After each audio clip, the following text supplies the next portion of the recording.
BCom semester 1 का entrepreneurship development, BCom semester 1 entrepreneurship development, जिसको हम लोग शॉर्ट में बोलते हैं ईडी। इसका आज हम लोग का फर्स्ट क्लास है। अब तक हम लोग ईडी का क्लास नहीं किए बीकॉम का, तो आज हम लोग का बीकॉम सेमेस्टर 1 ईडी का फर्स्ट क्लास है। हम ऑलरेडी इंट्रोडक्शन वाला क्लास में आप लोग को बता दिए थे, एक बार फिर से रिपीट कर दे रहे हैं कि भाई एंटरप्रेन्योरशिप डेवलपमेंट से सेमेस्टर एंड में 75 मार्क्स का एग्जाम का क्वेश्चन आएगा और 25 मार्क्स का इंटरनल एग्जाम होगा। ये entrepreneurship development non MCQ paper है सर, रिटन रहेगा। पेपर कौन सेट करेगा? पेपर कौन सेट करेगा? सीयू। पेपर सेट करेगा सीयू। एग्जाम कहां होगा? एक्सटर्नल, ठीक है ना। एग्जाम होगा एक्सटर्नल दूसरे कॉलेज में, याद रखिएगा, ठीक है।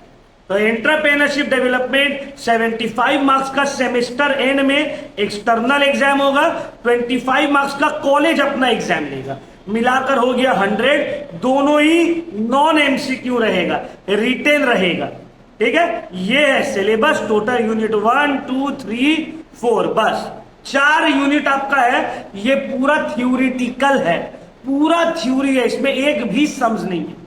जैसे बिजनेस स्टडीज हुआ है ना, TPM, practice and principle of management, class 12 में 11 में बिजनेस स्टडीज था। आईसी वाला लोग का कॉमर्स था, बिजनेस स्टडीज पेपर था। तो जैसे पूरा का पूरा थ्योरी था, वैसे ईडी भी पूरा थ्योरी है। इसमें हम लोग एंटरप्रेन्योरशिप के बारे में पढ़ेंगे, एंटरप्रेन्योरशिप डेवलपमेंट, इसीलिए देखो इसका नाम भी है। और इसका डिस्ट्रीब्यूशन पैटर्न मार्क्स का देखो दे दिया है कि भाई टोटल 2 मार्क्स का 15 क्वेश्चन रहेगा, उसमें से 10 आपको करना है। 5 मार्क्स का 5 क्वेश्चन रहेगा, 3 आपको अटेम्प्ट करना है। 10 मार्क्स का 6 क्वेश्चन रहेगा, 4 आपको अटेम्प्ट करना है। तो 2 × 10 20, 5 × 3 15, 10 × 4 40, टोटल 75 मार्क्स का शॉर्ट क्वेश्चन, लॉन्ग क्वेश्चन और ऐसे type question, very long question. तो मतलब एमसीक्यू है ही नहीं। ये हम आप लोग को 2 मिनट में पूरा समरी बता दिए पेपर का, ठीक है। ये ऑलरेडी हम पहले वीडियो में भी आप लोग को डिस्कस किए थे, तो आज स्टार्ट कर रहे हैं इस वजह से।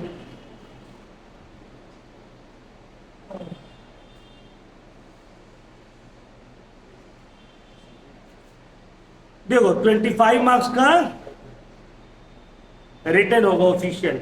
चलिए स्टार्ट करते हैं सर। ऑनर्स का, अच्छा ऑनर्स और जनरल का क्या सेम पढ़ाई रहेगा? हाँ बाबू, सिलेबस सेम है, पेपर अलग अलग रहेगा। ऑनर्स का थोड़ा 4 साल वाला जो ऑनर्स है उसका थोड़ा अलग पेपर रहेगा, और जो 3 साल वाला जनरल है उसका अलग रहेगा। सिलेबस सेम है, इसमें इजी टफ नहीं बोल सकते क्योंकि थ्योरी है ना भाई। तुमको एक क्वेश्चन दिया, उसको एक क्वेश्चन दिए, इजी टफ का क्या बात आ गया? समझ में आ रहा? तो थ्योरी में इजी टफ को उतना नहीं, सम्स में बोल सकते। और ऑनर्स और जनरल में बहुत ज्यादा डिफरेंस नहीं है स्टैंडर्ड का, थोड़ा बहुत है। पढ़ना तुमको ऑनर्स के तरह ही पड़ेगा पूरा। ये नहीं कि सर ऑनर्स का कुछ अलग क्लास होगा, नहीं। जो बीकॉम ऑनर्स का है वही जनरल में भी पढ़ाई होगा। समझ में आ रहा है आप लोगों को? तो आज हम लोगों का ऑलरेडी, हम जैसे आप लोग को बोला, हम लोग का पूरा मैथ ऑलमोस्ट कंप्लीट होने में आ गया। देखो इस तरह का मैथ पूरा कंप्लीट होने में आ गया। चैप्टर वाइज थोड़ा बहुत चेंजेस इसमें आएगा। अब इसमें कवर पेज लगेगा, वाटर मार्क, ये सब देना है।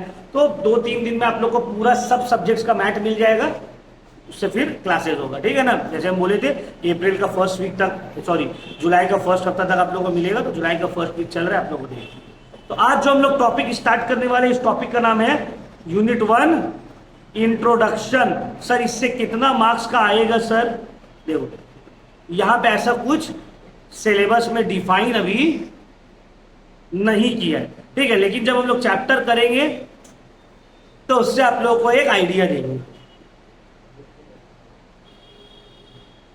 ठीक है ना, कि यूनिट वाइज कितना डिवाइड हो रहा है, किसमें कौन सा मार्क्स है एंड ऑल, ये सब बताएंगे। तो आज हम लोग का पहला टॉपिक हम लोग करने वाले हैं जिसका नाम है इंट्रोडक्शन। पहले तो आप लोग को पूरा चैप्टर हम समझाएंगे। चैप्टर समझाने के बाद आप लोगों को जो भी डाउट रहेगा वो अपना डाउट आप लोग पूछ सकते हैं, ठीक है। चैप्टर समझाने के बाद जो भी आप लोग का डाउट है वो डाउट पूछ सकते हैं। एंड आफ्टर दैट आप लोग को क्वेश्चन आंसर फॉर्म देख रहे हो दिया हुआ है, ये क्वेश्चन आंसर फॉर्म में एक्सप्लेनेशन है, इस तरह से आंसर भी लिखना और फिर इंपॉर्टेंस भी बताएंगे कि इस सेमेस्टर के लिए क्या इंपॉर्टेंस है, जो बहुत इंपॉर्टेंट है। तो वो सब क्वेश्चन को तो पढ़ ही के जाना है और एकदम जो बताएंगे इंपॉर्टेंट सीयू में वैसे ही टाइप का क्वेश्चन आएगा, उसको एकदम हल्का में नहीं लेंगे। ठीक है, पहले पूरा सिलेबस अच्छे से पढ़ेंगे, फिर जो इंपॉर्टेंस है उसको, क्योंकि पूरा क्वेश्चन आंसर तो याद करके नहीं जा सकते हैं ना, समझ के ही जाना पड़ेगा और जो इंपॉर्टेंस रहेगा उसको अच्छे से प्रैक्टिस करना है। सेमेस्टर 1 से ही कोशिश करना अपना परसेंटेज को ऊपर करके रखना है और सप्ली वाला मामला अगर एक बार पढ़ गए तो फिर एकदम हालत खराब हो जाएगी।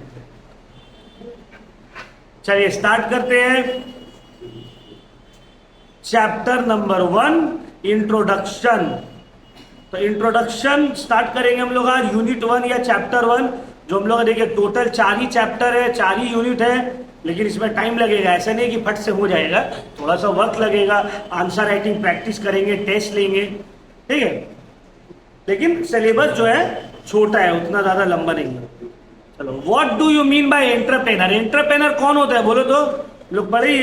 एंटरप्रेनर का मतलब नॉर्मल है, बहुत कोई बोले सर एंटरप्रेनर मतलब बिजनेसमैन, एंटरप्रेनर मतलब मालिक, बॉस, है ना, इस तरह से हम लोग सिनोनियम्स यूज करते हैं।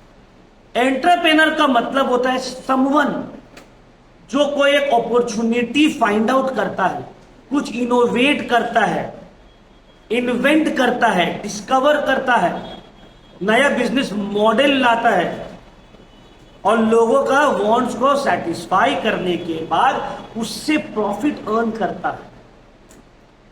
एक एंटरप्रेनर एक इंडिविजुअल है हु इनिशिएट्स एंड मैनेजेस एक न्यू बिजनेस वेंचर को, फाइनेंशियल रिस्क लेता है, इनोवेटिव प्रोडक्ट इंट्रोड्यूस करता है, सर्विसेज एंड सॉल्यूशंस लोगों को देता है। यहां पे क्रिएटिविटी, रेजिलियंस और स्ट्रॉन्ग ड्राइव रहता है कि मेरा आइडिया को प्रॉफिटेबल एंटरप्राइज में बदला जाए। जैसे कि फॉर एग्जांपल देखो, बहुत सारे एंटरप्रेन्योर्स आपको इंडिया में देखने को मिलेगा जो कुछ नया आइडियाज के थ्रू जो है आज बिलियनर बन चुके हैं। जोमैटो है ना, एक इनोवेटिव आइडिया कि भाई बहुत ये प्रॉब्लम सबको होता था ना कि खाना तो खाना है, बाहर जाने का दिल नहीं है, बोला लो मंगवा दे रहे घर में बैठ के खाओ। ओला उबेर, पहले तुम लोग को पता नहीं याद होगा कि नहीं होगा, हम लोग बचपन में जब भी ईद का टाइम न्यू मार्केट जाते थे कपड़ा खरीदने के लिए, अब कपड़ा तो खरीद लिए, वहां से आना है, टैक्सी वाला जैसे सुनता तोपसिया नहीं जाएंगे। कितना बार तो मेरे पापा से मारा पीटी का नौबत आ गया कि क्यों नहीं जाना है, नहीं तोपसिया नहीं जाएंगे, तो कितना दिक्कत होता था, नाम ही सुन के रिजेक्ट। फिर हम लोग क्या करते थे कि ठीक है तोपसिया नहीं जाना होगा, चलो बाईपास तक उतार दो, शिमला बिरयानी तक उतार दो, फिर वहां से हम लोग रिक्शा या पैदल आते थे। ये प्रॉब्लम था। ओला बोला कोई दिक्कत नहीं है, आपका मोहल्ला का बिल्डिंग के नीचे तक हम गाड़ी भेजते, अब घर बैठे बुक करिए, गाड़ी आ जाएगा बिल्डिंग के नीचे। एंटरप्रेन्योरशिप है ना, तो ये क्या था, प्रॉब्लम था, इनोवेटिव आइडियाज के थ्रू प्रॉब्लम को सॉल्व किया गया, बिजनेस अपॉर्चुनिटीज नजर आया लोगों को और बिजनेस को एक्सपैंड किया गया, प्रॉफिटेबल किया गया। फ्लिपकार्ट, अमेजोन, समझ में आ रहा बात, अभी तो बहुत सारा निकल गया है। रैपिडो, पता है रैपिड जब उबेर निकला था ना, तो मेरे एक फ्रेंड हमको बोला था, जब हम लोग उस वक्त 10 में या 11 में थे शायद, जब उबेर और ओला निकला था, तो मेरे एक फ्रेंड बोला था वो बनिया है, मतलब उनका आइडिया उसका बहुत हेवी आता है, लेकिन वो है थोड़ा सा लेजी टाइप का, मतलब इंप्लीमेंटेशन में उसका बहुत टाइम लगता है। अदरवाइज आइडिया है, बनिया है तो दिमाग तो उसका हेवी चलता है। तो बोला देखिएगा ना, एक टाइम आएगा कि जैसे उबेर जा रहा है ना, वैसे बाइक जाएगा। रैपिडो आ गया देखो, उसके थोड़ा देर बाद ही रैपिडो, उबेर मोटो ये सब आने लगा। तोपसिया में जब मियो मोर नहीं खुला था कोहिनूर मार्केट में, उस वक्त वो बोला था यार एरिया में मियो मोर बहुत चलेगा, हम बोला तो खोल, बोला ठीक है भाई से बात करते हैं। उसका बात करते करते 2-3 साल हो गया, तब तक खुलेंगे। तो ये सबको क्या बोलते हैं, entrepreneur. More broadly an entrepreneur is someone, entrepreneur someone होता है, समवन हु रिकॉग्नाइज, जो अपॉर्चुनिटी को रिकॉग्नाइज करता है, रिस्क को एक्सेस करता है और रिसोर्सेज को मोबिलाइज करता है टू स्टैब्लिश और इनहैंस बिजनेस। ठीक है, आप अपॉर्चुनिटी देखे, रिसोर्स को गैदर किए, पैसा लगाए, फाइनेंशियल रिस्क लिए और अपना आइडियाज को इंप्लीमेंट कर दिए। देयर गोल इज गोल सिर्फ पैसा कमाना नहीं है, बल्कि कंट्रीब्यूट करना है इकोनॉमी और सोसाइटी को, प्रॉब्लम सॉल्व करना है, प्रॉब्लम सॉल्व करना है। समझ में आ रहा है बात? जैसे कि देखो, ओला उबेर वाला तुम्हारा प्रॉब्लम था, सॉल्व किया ना भाई। जोमैटो प्रॉब्लम सॉल्व किया है ना, पैसा भी कमा रहा है उसके थ्रू। अच्छा, एंटरप्रेनर का क्या फीचर्स होता है? एक नॉर्मल बिजनेसमैन से एंटरप्रेनर, बिजनेसमैन मतलब क्या है भाई? दुकान खोले, सामान बेच रहे, पैसा कमा रहे, बिजनेसमैन। एंटरप्रेनर कैसे अलग है एक बिजनेसमैन से? ही इज इनोवेटिव, इनोवेशन कुछ करता है वो, नया आइडियाज, नया प्रोडक्ट, सॉल्यूशंस लाता है मार्केट का प्रॉब्लम्स को। रिस्क टेकिंग, देखो अब तुम जब कुछ नया लॉन्च कर रहे हो तो रिस्की मामला है ना भाई। एक है नॉर्मल भाई कपड़ा का दुकान खोला, बिजनेस कर रहे, उतना कोई खास रिस्क नहीं है। लेकिन तुम बोल रहे हो कि नहीं, शार्क टैंक में आया था ना एक, देखे तो जो कपड़ा था, मतलब बोथ साइड वेयर करने वाला, उसमें शार्क टैंक का एक एपिसोड में कोई एक लड़की आई थी, तो उसका ऐसा टाइप का कपड़ा था जो बोथ साइड वेयर, मतलब एक कपड़ा पहन के फिर उसको उल्टा कर दोगे तो वो दूसरा कपड़ा हो जाएगा, वैसे टाइप का, वैसे टाइप का कुछ उसका ही रहा। एक बार हम भी ऐसे करके वास्कोट खरीदे थे, मतलब एक तरफ में जो है वो पिंक है, उसको घुमा के पहन रहे वो व्हाइट हो जा रहा है, तो उस तरह का वास्कोट था। तो ये सब क्या इनोवेशन है, प्रॉब्लम भी है भाई। कोई आदमी बोल सकता है ये कौन सा बात हुआ, अलग अलग कपड़ा रहेगा ना आदमी, नहीं। तो भाई आप कुछ जब नए इंट्रोड्यूस कर रहे हो तो रिस्क भी है, वो है ना। तो दे आर रिस्क टेकिंग, वो लोग रिस्क ले रहा है। लीडरशिप, देखो एंटरप्रेनर जो रहता है, बिजनेसमैन है boss, entrepreneur is a leader, is not a boss. वो तुम्हारे साथ मिलकर काम करेगा। और बिजनेसमैन जो बॉस है वो क्या करेगा भाई, मेरा धंधा है, तुम काम करो। एंटरप्रेनर बोलेगा नहीं, हम लोग मिलकर काम करेंगे, मिलकर बनाएंगे। तो स्ट्रॉन्ग लीडरशिप स्किल्स एंटरप्रेनर को इंस्पायर करता है या टीम्स को इंस्पायर करता है, मेक स्ट्रेटेजिक डिसीजन और एक बड़ा विजन बनाए। अच्छा, एंटरप्रेनर का एक विजन रहता है, लॉन्ग टर्म गोल रहता है, क्लियर प्लान रहता है, जिसके थ्रू वो अपना आइडियाज को रियलिटी में कन्वर्ट करता है। अडेप्टेबिलिटी, एंटरप्रेनर क्या करता है, मार्केट का नीड्स के साथ, ट्रेंड्स के साथ एडजस्ट करता है, कस्टमर का डिमांड्स और चैलेंजेस के साथ अपने बिजनेस को एडजस्ट करता है। परसिस्टेंस, परसिस्टेंस का मतलब क्या होता है, कंसिस्टेंटली मेहनत करना, वो एक दिन में नहीं हो जाता है भाई।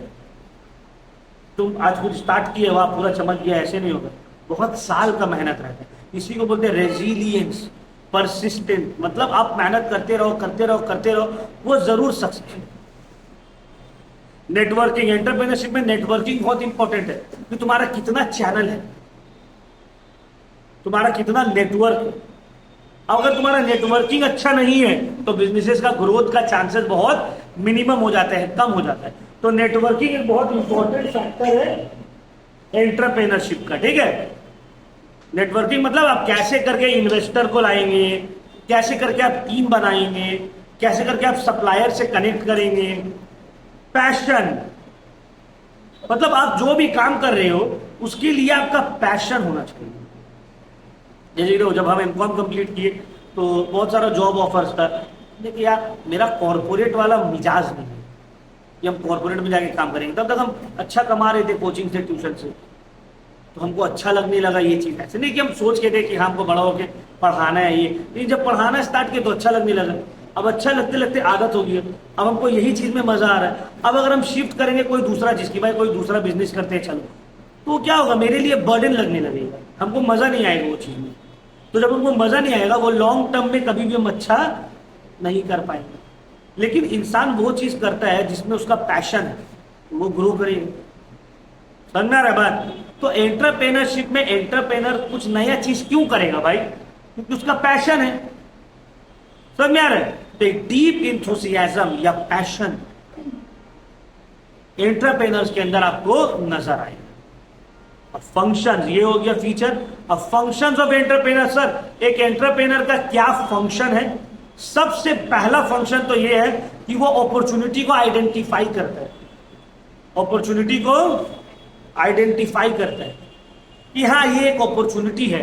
भाई ओला आइडेंटिफाई किया ना कि भाई आदमी को प्रॉब्लम होता है गाड़ी ढूंढने में, जोमैटो आइडेंटिफाई किया ना भाई बहुत सारा टाइम आदमी को खाना है लेकिन बाहर नहीं जाना है, ये उसके घर से दूर है, उसको टाइम लगेगा आने जाने में, तो अपॉर्चुनिटी को आइडेंटिफाई करना, फिर आप इनोवेट करोगे, इनोवेशंस करोगे, नया प्रोडक्ट्स, नया सर्विसेज या एग्जिस्टिंग प्रोडक्ट सर्विसेज को इंप्रूव करना, कैसे लोगों का प्रॉब्लम सॉल्व होगा। रिस्क टेकिंग एक्सप्लेन किए हम कि एंटरप्रेनर का एक फंक्शन है कि रिस्क लेना। बहुत सारा स्टार्टअप है नहीं चल पाता है, बंद हो जाता है ना भाई, रिस्की है। फिर ऐसा नहीं है हर चीज चलेगा, कोई चीज हो सकता है चला, कोई चीज नहीं चला। रिसोर्स मैनेजमेंट, देखो जो भी स्टार्टअप रहता है, जो भी एक न्यू बिजनेस रहता है, एंटरप्रेनर के पास रिसोर्स बहुत लिमिटेड रहता है और उसी कम रिसोर्सेस से उसको आगे बढ़ने का कोशिश करना पड़ता है, ठीक है ना। तो एंटरप्रेनर को देखना पड़ता है कि भाई वो अपना रिसोर्सेस को कैसे मैनेज करे, ठीक है। मेरे पास लिमिटेड कैपिटल है, लिमिटेड टेक्नोलॉजी है, लिमिटेड टीम है, अब हम कैसे करके ये सबको मैनेज करें ताकि मेरा फर्म ग्रो करे। आओ बैठो बैठो, ओए आफरीन, उस तरफ का लाइट फैन ऑन करके वहां बैठो तुम लोग। जब तक यहां बैठना है तो यहां पे भी बैठ सकती हो, वहां बैठना है तो वहां पे भी बैठ सकती हो, थोड़ा सा टाइम लगेगा, ठीक है, क्लास खत्म करने में। डिसीजन मेकिंग, इवैल्यूएटिंग ऑप्शंस, देखो कोई भी डिसीजन लेने से पहले एंटरप्रेनर अलग अलग ऑप्शंस को पहले इवैल्यूएट करेगा कि भाई क्या और किया जा सकता है, कितना और तरीका है, कितना और रास्ता है।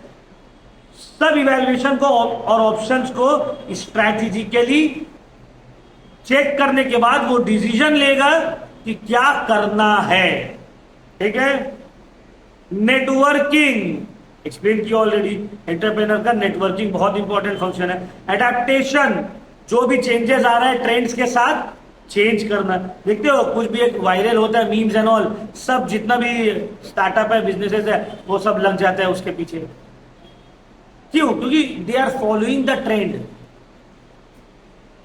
वैल्यू क्रिएशन, क्या मतलब है वैल्यू क्रिएशन?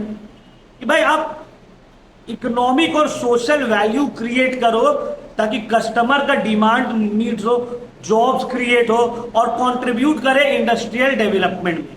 जोमैटो वाला लोग, स्विगी वाला लोग, रैपिडो वाला लोग कितना जॉब क्रिएट किया गिग वर्कर का, है ना। तो जो मोहल्ला का जितना भी लड़का लोग था बेरोजगार, जिसको 2 बजे उठने का आदत था, उसको कोई जॉब देता, लेकिन जोमैटो वालों बोले ठीक है 2 बजे उठ के आओ, कोई बात नहीं है। अब कोई लड़का लोग था बेरोजगार जिसको रात में जागने का आदत था, जोमैटो वाला बोला, रैपिडो वाला बोला ठीक है रात में जाग के रात में काम करो, फ्लेक्सिबिलिटी दिया, जॉब्स क्रिएट किया, ठीक है, कोई दिक्कत नहीं आता। अलग अलग टाइप्स ऑफ एंटरप्रेनर्स रहते हैं, different types of entrepreneurs. Sir what are the different types of entrepreneurs? पहला जो है वो है इनोवेटिव एंटरप्रेनर। इनोवेटिव एंटरप्रेनर का मतलब होता है वो जो कुछ नया इनोवेट करता है जो उससे पहले कोई नहीं किया था। जैसे कि for example Elon Musk Tesla self driving car लाया, इंडिया में नहीं है, बाहर में तो है ना। सोचो कोहिनूर मार्केट में सेल्फ ड्राइविंग कार आ जाएगा, क्या होगा? आधा पॉपुलेशन गायब कर देगा।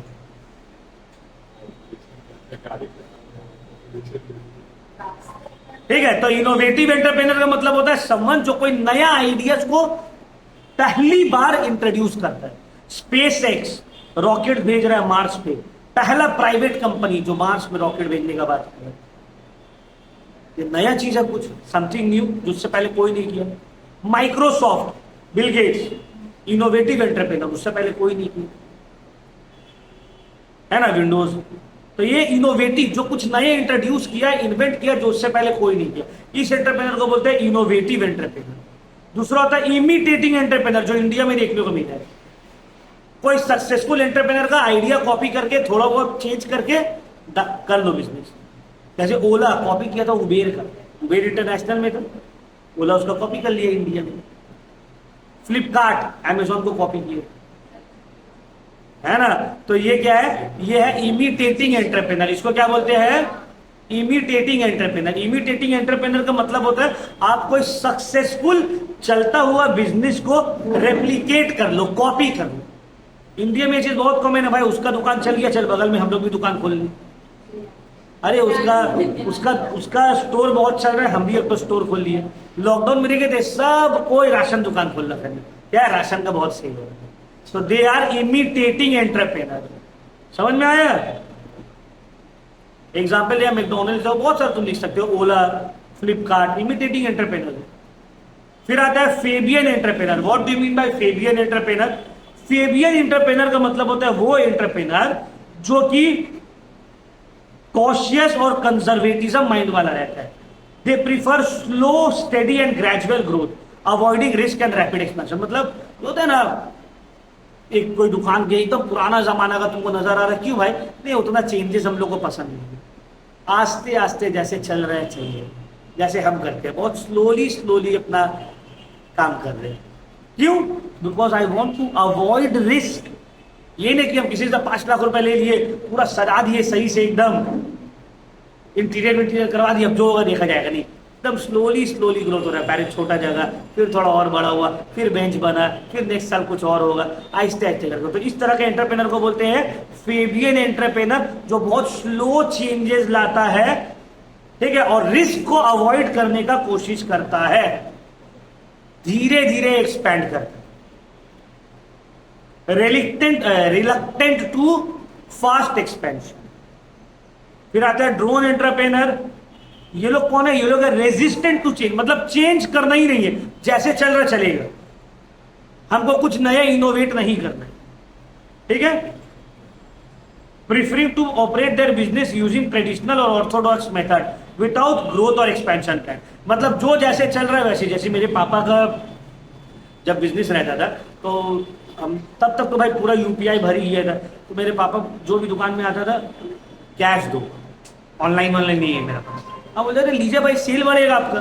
नहीं नहीं, उतना झमेला नहीं है, हम सामान तुमको हाथ में दे रहे, पैसा हमको हाथ में ठीक अकाउंट में आ गया, फिर हम मांगेंगे निकालेंगे, उतना झमेला नहीं। तो इन लोगों को बोलते हैं ड्रोन एंटरप्रेनर, जो कि चेंजेस या नया जो भी आ रहा है उसको अडॉप्ट करना ही नहीं है। फेबियन क्या करता है? स्लोली स्लोली अडॉप्ट करता है, रिस्क को अवॉइड करके, और इसको अडॉप्ट करना ही नहीं है, ठीक है ना। ट्रेडिशनल जैसे चल रहा है बस वैसे ही चलेगा। देखना, जो बहुत बूढ़ा टाइप का जो दुकानदार रहता है, लोग थोड़ा टेटिया टाइप का होता है ना, क्यों? क्योंकि वो लोग ट्रेडिशनल में खड़े ना, लेना है, ले जाओ, हटो। जैसे हमको याद है कोहिनूर मार्केट का जो फ्रंट साइड में जहाँ पे गोश्त दुकान है, उसके बगल में देखते हैं सैंडो गंजी होगा, ये सब का गारमेंट्स का शॉप है। हम एक दिन गए वहाँ पे, दाम करवाए लुंगी का। हम बोला कितना? तो बोला ना 240। तो बोला 240, 150 लीजिए ना। वो डायरेक्ट मेरा हाथ से लुंगी छीना। तो मेरा दोस्त गरम, छोड़ो, बुजुर्ग आदमी, बोला क्या हो चाचा नहीं दीजिएगा? बोला दो यार, जाओ, इतना का मार्जिन रहता है, तुम ऐसे बोलो। अच्छा कितना दिया, कितना दिएगा? बोली, बोला नहीं देंगे, जाओ जाओ। हम बोला अच्छा लाई दे दीजिए। तो ये लोग कौन है? ये लोग है ड्रोन एंटरप्रेन्योर। मतलब उतना ज्यादा ट्रेडिशनल वे में जैसे चल रहा है। अब जो कोई यंग रहता है, हम लोग का एज का लड़का रहता है, बोलता है अरे भाई इतना में थोड़ी मिलता है, थोड़ा बढ़ाइए ना, थोड़ा ये करिए। क्यों? उसको पता है मॉडर्न मेथड का मार्केटिंग क्या है, और ये ट्रेडिशनल वे में ही कर रहे हैं, ठीक है। तो ट्रेडिशनल वे को जो प्रीफर कर रहा है, ऑर्थोडॉक्स मेथड को यूज कर रहा है, जिसको ग्रोथ और एक्सपेंशन से कोई लेना देना नहीं है, दे आर ड्रोन एंटरप्रेनर। फिर आता है सोशल एंटरप्रेनर। सोशल एंटरप्रेनर का मतलब क्या होता है? वो लोग जो एक मिशन को लेकर चल रहे हैं, समझ में आ रहा है? मतलब कोई इंपैक्ट क्रिएट करने मांग रहे हैं, उसको हम लोग बोलते हैं सोशल एंटरप्रेनर। मतलब जो प्रॉफिट के बारे में नहीं सोच रहे, इंपैक्ट के बारे में सोच रहे कि भाई हमको एक इंपैक्ट क्रिएट करना है, ठीक है। जैसे कि तुम लोगों को पता नहीं, जानते हो कि नहीं, एक यूट्यूब या फेसबुक इंस्टा में भी पेज है पीपल बाबा नाम से। पीपल बाबा ये क्या करता है ना, ये पूरा इंडिया में ऑलमोस्ट मिलियंस ऑफ ट्रीज लगा चुका है। तो इसका एम ही है ट्री प्लांटेशन, एफॉरेस्टेशन। इंस्टा में सर्च मारना, इंस्टा हो गया या फेसबुक में पीपल बाबा नाम से, एक देखते एक आदमी आएगा, थोड़ा एजेड रहेगा, गोरा सा, तो बहुत अच्छा अच्छा बात बोलता है, रील। हाँ वही ये। तो ये कौन है? ये एक सोशल एंटरप्रेनर है। जब इसका काम है कुछ चेंजेस लाना सोसाइटी में। समझ में आ रहा बात? तो सोशल एंटरप्रेनर जो रहते हैं, they are driven by mission to create positive social and environmental changes, कि हम एक सोसाइटी में और इन्वायरमेंट में कुछ चेंजेस लाएंगे, और बिजनेस प्रिंसिपल को यूज करते हैं वो लोग to create an impact over pure profit. ठीक है, एग्जाम्पल जैसे हम दे दिया, यहां पे भी एक दिया हुआ है, मोहम्मद यूनुस, ग्रामीण बैंक। फिर आता है इंट्राप्रेन्योर। इंट्राप्रेनर का मतलब क्या होता है? इंट्राप्रेनर का मतलब होता है जो मालिक की तरह पूरा काम कर रहा है लेकिन मालिक नहीं है। एक बड़ा और ऑर्गेनाइजेशन में an employee who act like an entrepreneur within a large established organization, जो एंटरप्रेनर का हर काम कर रहा है, सब कुछ कर रहा है, लेकिन वो एक्चुअली में मालिक कंपनी का, उसको बोलेंगे इंट्राप्रेनर। सुंदर पिचाई, पूरा गूगल का भाग दौड़ उसी के हाथ में है, but is he the main owner of Google? वो लोग नहीं, लेकिन पूरा गूगल का पूरा सब कुछ कौन संभाल रहा है? सुंदर पिचाई तो संभाल रहे है ना। तो ये हो गया इंट्राप्रेनर, सब कुछ हम ही कर रहे हैं, बट हम एग्जाम्पल गूगल 20% टाइम पॉलिसी। फिर आता है टेक्नोप्रेनर। टेक्नोप्रेनर का मतलब होता है वो एंटरप्रेनर जो कि टेक्नोलॉजी बेस्ड स्टार्टअप किया है, जैसे कि mark Zuckerberg, Facebook, technology based startup, इसको बोलते हैं टेक्नोप्रेनर। क्या बोलते हैं इसको? टेक्नोप्रेनर।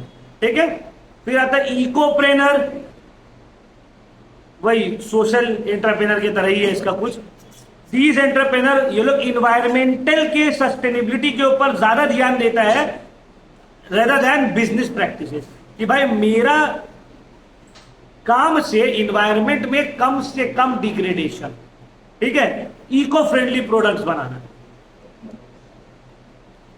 तो समझ में आया? ये सब था अलग अलग types of entrepreneur, different types of entrepreneur.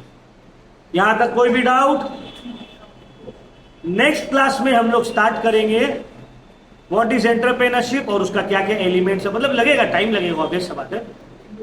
पूरा कितना पेज है? 1 2 3 4 5 6 7 8 पेजेस है, और में भी 2 क्लास और लगेगा और क्या। ठीक है, लेकिन एकदम डिटेल में एक्सप्लेन कर देंगे, टेंशन नहीं लेंगे, इन डिटेल आपको पूरा एक्सप्लेन कर देंगे। तो आज हम लोग क्या पढ़े? आज हम लोग पढ़े what do mean by entrepreneur. Entrepreneur का मतलब क्या था? पहले तो आप लोगों को पेपर का फॉर्मेट बताए, नॉन एमसीक्यू, डिस्क्रिप्टिव, सीयू से पेपर आएगा, एक्सटर्नल कॉलेज में एग्जाम होगा, सेमेस्टर 1 का 75 मार्क्स का टर्म एक examination, term and examination, 25 marks का इंटरनल कॉलेज में। एंटरप्रेनर का मतलब उसका क्या फीचर्स और फंक्शंस है। फीचर्स और फंक्शन कोई कोई ओवरलैपिंग था, सेम था, ठीक है। और फिर हम लोग पढ़े different types of entrepreneur. Innovative entrepreneur कौन है, समझना भी होगा, लिखना भी होगा, क्योंकि आंसर लिखना है। समझ में आ रहा बात? एमसीक्यू नहीं है कि समझ के साथ टिक मार देंगे, नहीं, लिखना होगा, लिख कर आना होगा, तो इसको ध्यान देना है। ठीक है, तो ये वाला पॉइंट को सबको ध्यान देना है कि भाई आंसर डिस्क्रिप्टिव है बीकॉम में।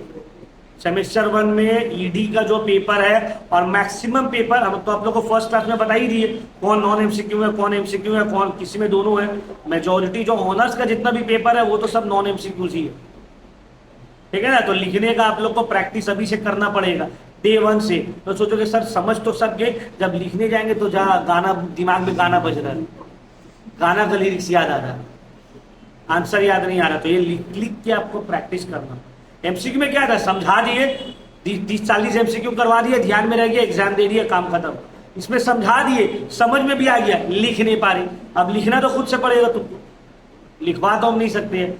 इसीलिए देखो जो मैट बनाए हैं क्वेश्चन आंसर फॉर्म में इसीलिए बनाए, क्योंकि अगर आप क्वेश्चन आंसर फॉर्म में नहीं बना दे तो तुम लोग बोलते सर किस तरह का क्वेश्चन आएगा, आंसर कैसे लिखेगा? भाई इस तरह का क्वेश्चन आएगा और ऐसे लिखेंगे answer. What are the different types of entrepreneur? Different types of entrepreneur are ऐसे, 2 मार्क्स का है 2 पॉइंट, 5 मार्क्स का है 5 पॉइंट। समझ में आ रहा है बात? What are the functions of entrepreneur? इस तरह से लिखिए, ठीक है। सिर्फ नाम लिख के छोड़ देंगे ना तो एग्जामिनर भी बस ऐसे करके टिक करके छोड़ देगा, मार्क्स नहीं देगा। ये बोर्ड एग्जाम नहीं है बाबू कि सिर्फ नाम लिख दिया, डिफरेंट टाइप्स ऑफ एंटरप्रेन्योर हो गया। 5 मार्क्स का था सर, हम तो 6 नाम लिख दिए। आंसर राइटिंग प्रैक्टिस हम करवाएंगे तुम लोग, ठीक है। चलो क्लास को ये पे करते हैं ऑफ।